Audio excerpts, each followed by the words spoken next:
亲爱的朋友们，欢迎来到微光夜读。我陪张帆白手起家，他却转头傍上了一个富婆。我拿到证据和他摊牌，他甩给我50万，当众羞辱我，但我直接拿回家去赏给佣人当小费。那个富婆我也认得，不过逢年过节在我家门口混脸熟，靠着给高层领导夫人搓澡拉拢资源。1年后，在咖啡店遇见张帆和他妹妹张颖，无情嘲讽：“我哥当初给你的50万还没花完，还有闲钱喝咖啡。”见我不作声，张帆恼羞成怒：“你知道给我投资的大哥是谁吗？泰叔。”我抬眼：“方景泰是吧？”张帆一拍桌子，怒道：“敢叫泰叔大名？方雨柔，你是活腻了吗？”接下来开始我们本期故事，记得点击订阅并开启小铃铛。张帆眼里都是对我的不屑，好像从我嘴里说出这个名字是对他多大的侮辱。我微微颔首，叫个名字而已，有什么大惊小怪的？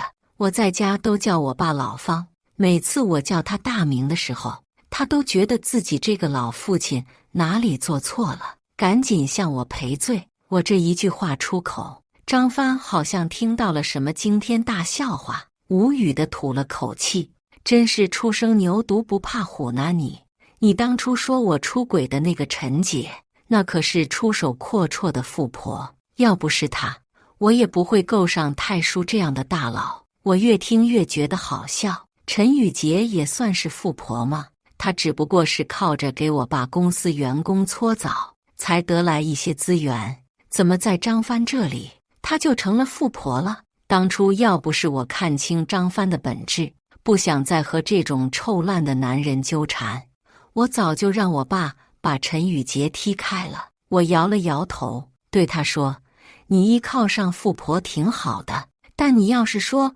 够上泰叔，我还真有点不信。陈雨洁都只是一个小喽啰，张帆只是靠着身体攀上他的人，还好意思这么说？”我的话让张帆一愣，像是戳到了他的痛处，但还是赶紧调整心态，炫耀道：“我是没见过泰叔，但是方雨柔，那我也比你好上数百倍。你知道现在追着我签合同，想要和我合作的人有多少吗？我当初也是可怜你，给了你50万，我想了想，应该也够你活一辈子的了吧？”我差一点笑出了声。50万至于1年后还提起吗？在他嘴里好像是多大一笔巨款似的。再说了，当初那50万我都拿回家打赏佣人了，他不说我还差点忘了这回事。不过说到这里，确实也让我满肚子窝火。张帆在我拿着录到的视频证据找他的时候，他一点都不知道害臊，甚至还振振有词：“你不就是给我做几顿饭吗？就好像我欠你的一样。我告诉你，你帮我的那些根本都不值一提，富婆姐姐随手一扔，都够你几辈子的花销了。”我当时真的心寒，为了不让他被人说吃软饭，我特意隐藏了自己的身份，陪着他起早贪黑，披星戴月。他跑应酬都是我陪着的，喝酒喝到吐血。没想到他最后在众人面前羞辱我，把50万扔在我脸上，让我有多远滚多远。看来恋爱脑真是害死人，我这辈子都没受过那么大的屈辱。不过我也没有和我爸提起，要不然他又得念叨着亲自给我安排婚事，到时候可能更烦恼。见我没有出声，张帆还以为我被50万吓傻了，他直接掏出100块钱来，拍在桌子上：“你放心，给出去的钱我又不会要回来，这100算是替你付咖啡钱，也算是今天的一点见面礼。”我真是笑了，这家咖啡厅的最低消费都是1000多，看来他才是赶鸭子上架，第一次来。我看着桌子上的100块，瞬间了然，撇嘴笑了笑：“今天你来是要见什么重要的人吧？”话音刚落，被猜中的张帆眉头动了动。你怎么知道？然后调整好站姿，接着得意说道：今天到这里来，就是要见我的富婆姐姐，除了谈生意，正好还可以给我刚毕业的妹妹找份体面的工作。陈宇杰别的不行，但是搓澡确实是一绝，搓出了不少资源。张帆要给张莹找个搓澡的工作，那可算是找对人了。想到这里，我差点扑哧一声笑了，紧忙捂住嘴。原本还躲在张帆身后的张颖立马就黑了脸，几步上前瞪着我：你笑什么？我知道我现在在网上有多火吗？我已经有100万粉丝了，就你还敢笑我？幸亏当初我哥找到了富婆嫂子，要不然我连大学学费都交不起。我哥和你谈个恋爱还得倒搭，真是晦气。看来吃软饭还成了他们兄妹2个人的引以为傲的事，家风不简单啊！我赶紧憋着笑站起来给他们道歉：对不起，对不起，我确实不应该挡了你哥的财路。一会富婆来，能不能赏脸给我介绍个工作？我现在也是无业游民呢。没想到兄妹俩还把我这话当真了，哈哈哈，笑成一团，上气不接下气。张帆嫌弃地上下打量我一番，咧嘴道：你一个做饭的老妈子，还想找个体面的工作，要不要脸啊？不过一会我倒可以问问陈姐公司的食堂招不招打菜大妈，也算是我和你认识一场。看来我真是一番良心丢进了垃圾桶。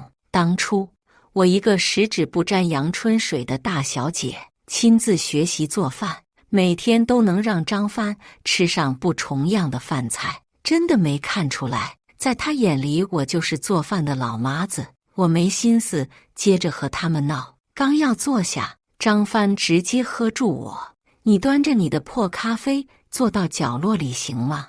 我陈姐喜欢有阳光的地方。一个比张帆大10多岁的女人，她一口一个陈姐，还真是以吃软饭为荣啊！我没有理会，一屁股坐下去，接着喝咖啡，眼皮都不抬一下。这是我定的位置，凭什么让出来？张帆低头看了一眼手表，不耐烦地过来指着我：你不要不识好歹！他的话还没有说完，咖啡店的门口进来一个打扮高贵的红唇女人。张帆瞬间没有精力和我周旋，忙不迭地迎了上去，左右脸个亲了一下。陈宇杰含笑不语，在张帆的搀扶下站到了我的桌旁。他2根手指摘了墨镜，仔细打量了我一番，红唇轻启：这个小姑娘很眼熟啊，是小帆的前女友吧？当初哭得花容失色，不仔细看还真看不出来是你。即使1年过去了，我还是忘不了那个让我长针眼的名场面。年近40的陈宇杰大咧咧地骑在张帆的身上，张帆还一口一个宝贝地叫着，好不香艳。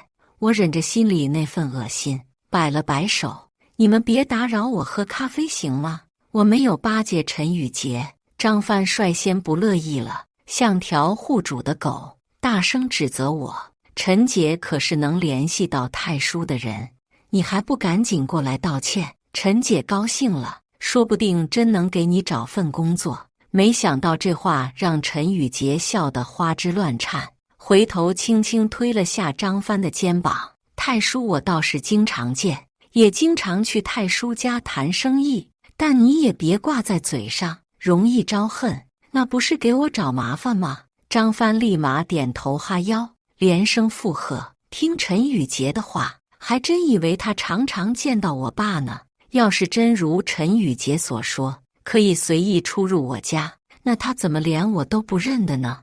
我冷冷地讽刺一笑，道：你既然去过太叔家，又怎么可能认不出我？陈宇杰愣了一下，然后捂着嘴大笑：你别说你在太叔家当保姆，你知道不知道，太叔家保姆的学历都是博士，而且必须在国外进修各种技能，随便拎一个出来都是能文能武的，就你别开玩笑了，看来我方家的密探还真不少，这都被外人挖出来了。我勾勾嘴唇，认真地抬头看向他。你错笑了，我不是方景泰家的保姆，我是他的女儿。陈宇杰的笑容逐渐消失，笑声也戛然而止，空气沉默了片刻，紧接着又是一阵爆笑。陈宇杰的嗓门越来越大。哎呦，在咱们这，你知道太叔一天要抓多少个冒牌货女儿吗？你确实是假货中的精品，蹭上个姓，但那也冒名顶替，要坐牢的。合着我认自己的爹，还得坐牢。张帆更是笑得前仰后合，过来拍了拍我的肩膀，好不容易匀了口气。你是不是忘了自己当初和我在一起的时候，吃饭都上顿不接下顿？我看你是穷疯了吧？但是我劝你，蹭谁也别蹭太叔，搞不好会出人命的。见我被气急，张帆蹬鼻子上脸，跟我勾肩搭背的命令道：行了，赶紧给陈姐道歉。当初你找人录了视频，侮辱陈姐抢别人男朋友，别以为现在就这么算了。我嫌弃地推开张帆，看着得意地等我道歉的陈宇杰，不屑地笑了笑。道歉？当小三就是当小三，难道因为岁数大就可以不要脸？我话音刚落，陈宇杰一个巴掌扇了过来，脸上顿时火辣辣的。陈宇杰气急败坏，我告诉你，只要我一句话，太叔就能让你死无葬身之地。你没见过太叔，但是他的名声你可是听过的吧？我爸做生意确实心狠手辣，但是从来都没有害过谁的性命。真不知道这种名声是谁传的。但是现在我也想不了那么多，直接掏出手机来拨了一个号码。我现在就叫我爸的助理来，今天这一巴掌我不会就此罢休的。陈宇杰越笑越放肆，一把打掉了我手里的手机。你别自取其辱了，一会儿太叔公司的几个夫人要来，自会给你证明，但我可不敢保证他们会不会向太叔告状，到时候看你还能不能活。张帆的眼睛马上就亮了，连忙贴上去低声询问：陈姐，您是说那几个高层领导的夫人？也就是说，我一会也能见上他们一面了。陈宇杰的腰板挺得溜直，中气十足。那当然了，那几位夫人可是我自己联络过来的，那可都是人脉啊，不用他说我都知道。他所谓的联络，不就是给人家搓澡搓舒服了，他们才愿意回家吹吹枕边风，让自家老公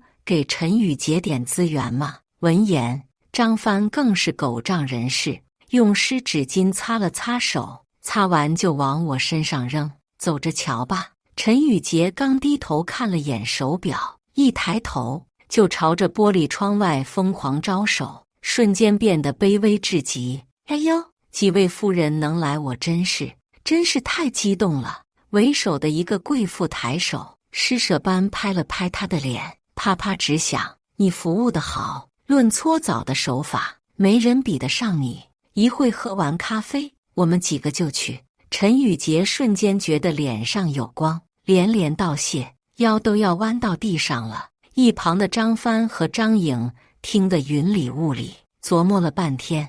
他们几个互相介绍完，最有头脸的夫人斜眼打量了我几番。陈宇杰马上开始告状，就是他一个小丫头片子，1年前说我是小三，真是活得不耐烦了。而且刚才气急了，还说自己是太叔的女儿，真是笑死我了。王夫人，您一定得好好教训她。笑死，我爸公司员工的老婆也有这么多人舔了。我坦坦荡荡地和他对视，王夫人不仅没有看得起我，还慢悠悠上来扒拉我的衣服。你这衣服倒是真货，叫人包养了吧？啧，年纪轻轻的小姑娘干什么不好？找个有钱老头也就罢了，还冒充太叔女儿，这不是给太叔脸上抹黑吗？说完，便拿出手机来打了个号码：“老公啊，蓝雨咖啡店有个冒充太叔女儿的小丫头，你赶紧过来押她去见太叔，说不定还能升职加薪呢。”电话挂了以后，陈宇杰马上舔上来。王夫人的老公可是公司高层，策划部的王经理。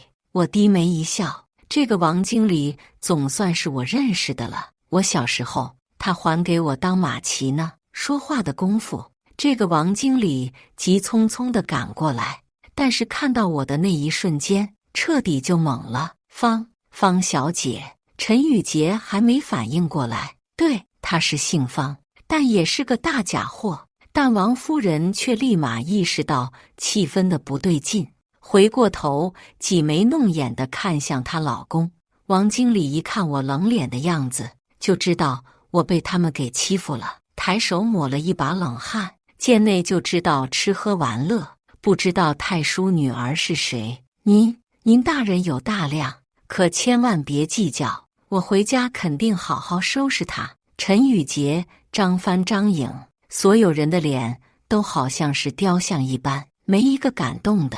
但我已经被他们惹火了，根本不想就这么算了。嘴唇一张一合，不劳你费心，一会我爸就来，看他老人家怎么说。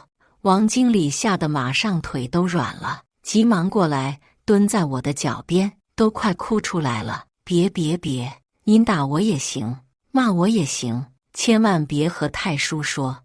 我老婆要是哪里得罪您了，我让她给您道歉。见我没什么反应，王经理猛地回身朝他老婆招手，极其不耐烦：“赶紧过来啊！”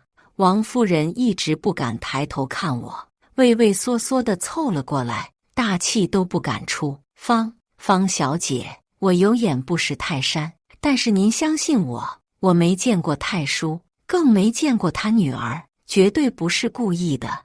而全身缩在角落里的陈宇杰猛地一抬头，几个大步迈过来，不可置信地问道：“你不是说自己经常能到太叔家做客吗？你刚才说这话是什么意思？”王夫人心虚地低着头，完全没有了刚才趾高气扬的样子。王经理闻言陡然站起来，直接甩了他一个巴掌，大声呵斥道：“你一天到晚都在外面胡说些什么啊？这话要是让太叔听见，你认为我这经理的位置还能坐下去吗？”我冷声一笑，瞬间吸引了王经理的注意，他的神经瞬间绷紧。听我说道：“我爸是没听见这些，但是今天我可是听了一天。你说的对，你这个经理的位置确实坐不下去了。”王经理扑通一声，直接就跪在我面前，眼泪都流出来了。方小姐，是我家教不严，才纵他在外边胡说八道，但真的不是我授意的啊！我可以拿我的性命担保，我没有吭声。王经理便急忙起身，把他老婆推过来，一脚让他跪下。还愣着干什么？赶紧道歉！王夫人更是被吓懵了，趴在地上一个劲儿的道歉，向我求饶。我千不该万不该，不应该说那么难听的话。但他好像突然想到了什么，把矛头指向了陈宇杰，恨得咬牙切齿。都是陈宇杰，是他说您是冒牌货，我都是听了他的胡说八道，才出言冒犯您的。我冷漠地抬眼看向陈宇杰，又看了看地上的王夫人，淡然说道：“难道你就一点责任都没有吗？听一个靠着搓澡上位的人的话，还把资源分给他，都是你识人不清啊！”一瞬间，陈宇杰成了千夫所指，反应最大的还是张帆，脸色比哭都难看，口沫横飞。陈宇杰，你竟然就是个搓澡的！很久以前，我就听过陈宇杰的大名，好多姐妹都推荐我去让他给我搓澡，只是我不习惯罢了。当初看见他勾引上张帆，我确实还挺吃惊的。不过陈宇杰也算是有本事，靠着这点手艺拉拢了不少高层领导的夫人，但到底是和他富婆人设不相符的工作，陈宇杰根本就没和局外人说过，被张帆这么一问，恨不得就地找个地缝钻进去。张帆自己都没想到，好不容易攀上的富婆，竟然只是个给富婆搓澡的。见陈宇杰没敢说话，他瞬间恼羞成怒，也没有了从前的低眉顺眼，语气丝毫没有客气。你竟然敢骗老子！你知道我和多少人夸下海口，说自己通过你傍上了太叔，要是别人知道真相，指不定在背后怎么笑话我呢。陈宇杰低着头，压根没敢狡辩。我讽刺地笑了笑，说：像你这种人，还会怕被别人笑话吗？你辜负我痴心一片，转身傍上富婆，以为自己可以飞黄腾达，直接就把我给甩了，还当众侮辱我，哪件事是见得了光的？张帆从天上跌入谷底，表情更是卑微的要命，推开我身边的王夫人，讨好道：雨柔，你说的对，是我不要脸。说着还啪啪打自己的嘴巴子，是我狗眼看人低，被陈宇杰这个老太婆给骗了，还无故伤害了你，我求求你打我一顿，原谅我吧。雨柔伸手打张帆，我还嫌脏了自己的手呢，我压根没有施舍一个眼神给张帆，张颖就瞬间坐不住了，连忙上来扶起来张帆，对着我吼叫：你有钱很了不起吗？要这么侮辱我哥？我告诉你，就算没有你，我照样可以靠直播挣钱。在场所有人都被张颖初生牛犊不怕虎的样子给吓坏了，纷纷捂嘴噤声。看我不屑一顾的样子，张颖直接掏出了手机，把他自己的账号翻出来给我看。我现在已经有几百万的粉丝了，曝光你这个资本家完全够用，用不着你在这里耀武扬威。我虽然没兴趣看他有多少粉丝，但他的视频内容确实引起了我的注意。视频里他身上穿的、脖子上戴的全都是国际大牌，恰好我也有同款，但是看他今天穿的这种朴素的模样，很难不叫人怀疑。王经理刚要过来拦住张颖，我只轻轻抬了下手，看向张颖：你视频里的穿戴很眼熟啊，是你自己买的？这一句话把张颖给问心虚了，眨了眨眼，依旧死鸭子嘴硬，梗起脖子看我：不是我自己买的，还能是你的呀？你要是敢叫你爸伤害我哥，我就开直播网暴你。话音刚落，所有人都吓傻了，甚至好心上去劝阻，特别是王经理，更是怕张颖做出什么出格的事情，皱着眉呵斥道：是你们在这冤枉方家大小姐，你要是敢开直播，那不是贼喊捉贼吗？赶紧给方小姐道个歉，说不定她会原谅你的。可张颖依旧不屑一顾，做事要开手机直播。张帆赶紧上前抢过手机，吓得半死：你不要命了？别管谁对谁错，你知道太叔是什么人吗？一会儿太叔来了，你和我都吃不了兜着走。可张颖已经下定决心要破罐子破摔，根本不听人劝。他低头捅咕几下手机，便直接把镜头对到了我的脸上，甚至自以为已经拿捏我，嘴角更是挂着得意的笑容。这就是万恶的资本家，仗着自己是太叔的女儿，在这里横行霸道，不知道的还以为是黑社会呢。这都是哪里传出来的无稽之谈？我爸的生意做得风生水起，靠的都是手疾眼快，比别人先抓住机会罢了。但是网上的网友听风就是雨，纷纷把矛头指向了我。原来这就是太叔的女儿啊，他们家一直都很神秘，原来是这个缘故啊。我早就看资本家不顺眼了，没想到他们家还有今天，真算是大快人心。我坐在原地一动不动，不就是造谣吗？越解释他们闹得越欢，最后陈宇杰都看不下去了，生怕给自己身上惹麻烦，伸手去抢手机，苦口婆心劝道：你真是年纪小不懂事啊，还敢在网上造谣！你是真不知道他们家的厉害啊！”可张颖一句都听不下去，依旧把镜头对准我，得意地瞄了我一眼。他干什么？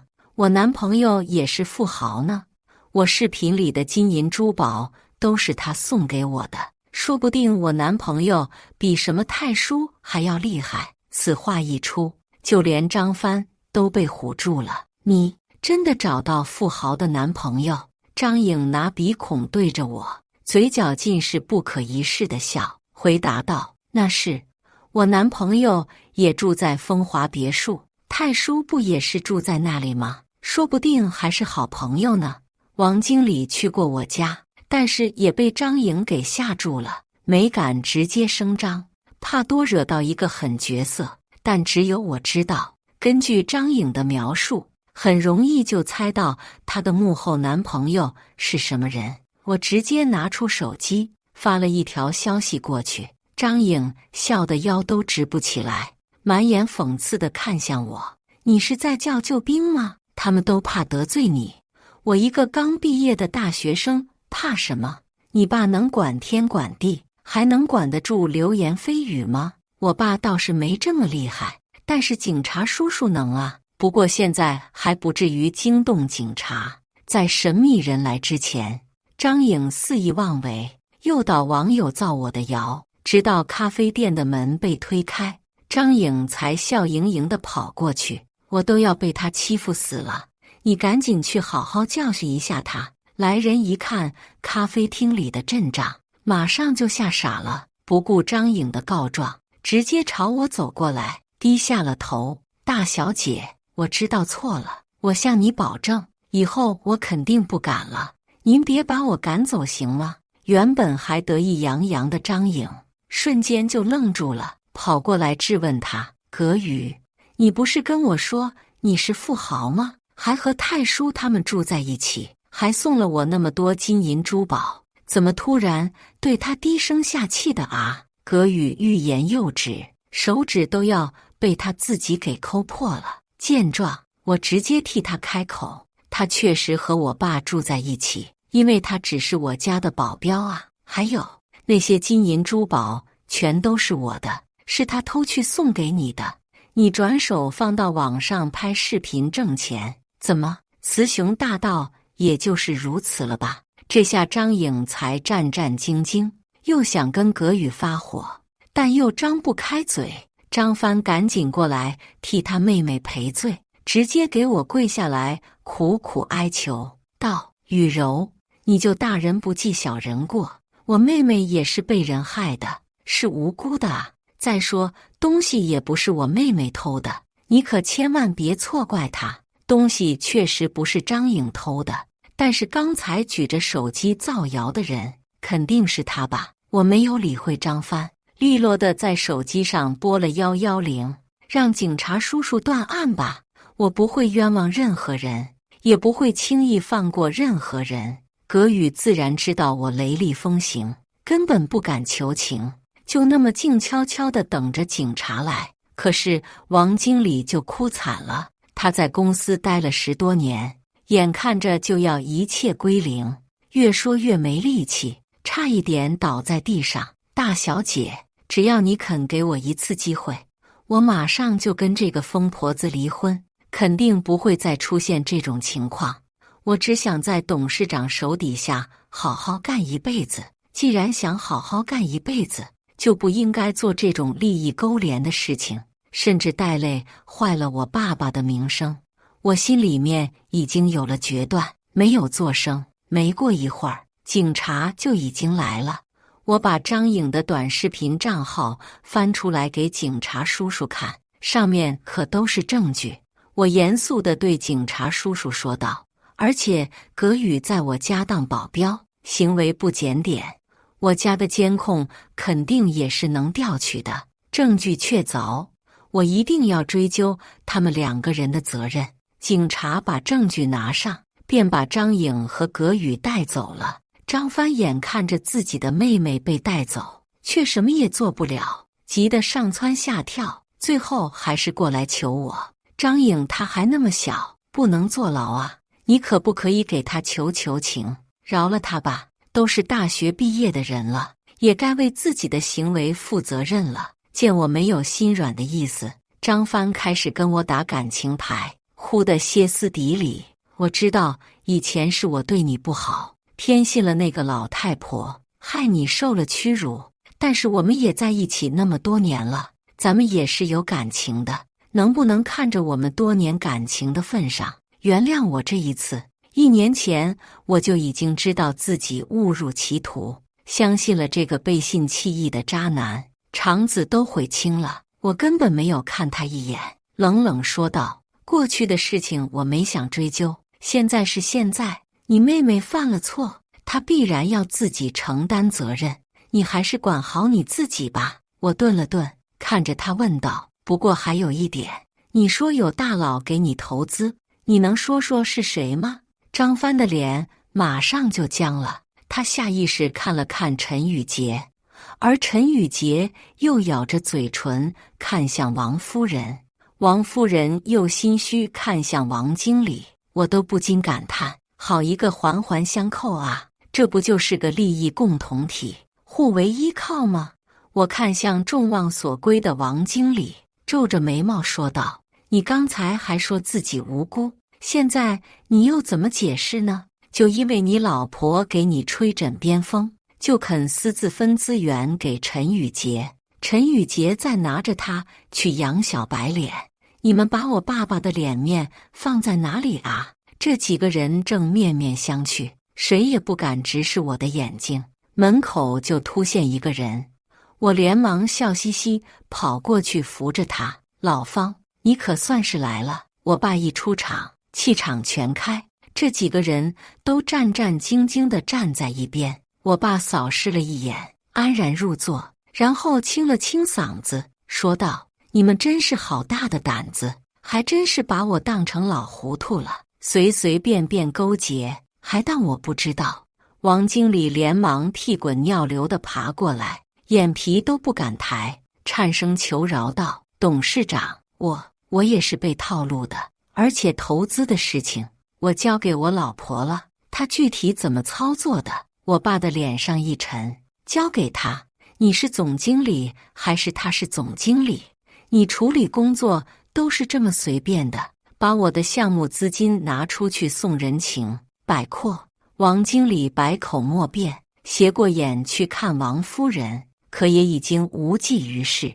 而一旁的张帆赶紧凑上来解释，献殷勤似的递了杯水放在桌子上，嬉皮笑脸地说道：太叔，我的项目真的不错，您要是赏脸看一看，肯定也会同意投资的。我爸正眼都不看他，冷冷笑了一声：什么好项目是我抢不到的啊？还要你来教我做事吗？雨柔跟我讲完以后，我就派人去查了，那是个什么项目？那是违法的，懂不懂？张帆的脸色顿时就白了，嘴都已经合不上了。我爸叹了口气，继续说：我这辈子行得端坐得正，就是你们这帮人给我找麻烦，还好我发现的及时，要不然这污点就落到我身上了。哼！王经理瞬间明白了是怎么一回事，连忙抱住我爸的大腿，脸上都是懊悔。董事长，您一定要救救我，这些年我没有功劳也有苦劳，看在我一直为您效力的份上，千万别辞退我，保我一条生路，我肯定会全力报答您的。王经理确实在我爸公司很多年了，一直都是得力骨干，可是登高必跌重，都是自作自受罢了。我爸低头沉思，我冷冷地看着他：你随意把公司里的钱拿出去投资，都不管是什么项目就签了字，这不是不负责任是什么？即便是公司老人，也不该这样行使权力吧？我爸拍了拍我的手，点点头：雨柔说得对，你们一直搞什么小团体，我都是睁一只眼闭一只眼的，没想到现在酿成大祸，违法的事情都掺和，我不能坐视不理。说完，便拿出手机来吩咐助理：你去通知人事部，王敬祥滥用职权，把他开除吧。话音刚落，王经理的2只眼睛瞬间没了半点光，整个人瘫坐在地上。而王夫人见状，更是吓得魂飞魄散，想要上来求饶，但是又知道没有任何退路。陈宇杰怕惹上麻烦，蹑手蹑脚地上前陪笑，嘴脸十分难看。太叔，我就是个中间人，张帆这小子拿着钱干什么我也不知道，我是无辜的啊！您看看，要是没有我什么事，我就先走了。我爸一个眼神，陈宇杰立马停住了脚步，嘴也闭严实了。你怎么就无辜了？我是没见过太叔，但是方雨柔，那我也比你好上数百倍。这厨你开澡堂我管不了，但是以后我公司的员工是不可能再到那种地方去了。你死了这份心吧。对于陈宇杰来说，这可是他全部的财路，在中间牵桥搭线，捞取利益，没了这个澡堂，他就一穷二白了。陈宇杰瞬间懵住了，浑身都在颤抖着，话也说不利索。太叔，我真的知道错了，以后我肯定好好营业，不再做那种事情了。我肯定清清白白的做生意。我爸也不想多和他掰扯，摆了摆手，警告道：你做生意我不管，就是别指望着在我手底下捞点什么利益，那你就太天真了。只要我爸一句话，全公司的员工和家属也不可能再到陈宇杰的澡堂里，他再有力也使不上。但是老爷子一言九鼎，陈宇杰再绝望，也害怕得罪我爸，不敢多说什么了。陈宇杰只能把气全都撒在张帆身上，一个嘴巴子扇过去，张帆直接倒在了装着咖啡的推车上，极其滑稽。你自己惹的祸，最后自己收拾干净，要是把我也搅进去，你走着瞧。说完，陈宇杰怒气冲冲地离开了咖啡店。张帆捂着自己的脸，好像根本意识不到疼一样，过来跪在我的面前。我是不是真的要坐牢啊？雨柔，你快帮我求求太叔，我真的不能去坐牢啊！当初是我对不起你，我跟你道歉。但是你看在咱们相爱那么长时间的份上，救救我吧！我爸瞬间了然，知道了张帆就是那个曾经伤害我想的男人，更是火气旺盛，一拍桌子怒道：我这个宝贝女儿，从小到大我一下都没有打过，你还敢当众侮辱她？我早就想找你算账，但是我女儿不想和你纠缠，也就算了。但是现在我必须出这口气，这件事我绝对不会帮你，你好自为之。说完，我爸直接拉着我的手走出了咖啡店，从玻璃窗里看见张帆失魂落魄地坐在地上。没过一会儿，警车的鸣笛声就传来了。张帆涉及参与违法项目，判了10年的刑期。而且作为中间人的陈宇杰也没能逃过此劫，警察在他的小别墅里把他抓获。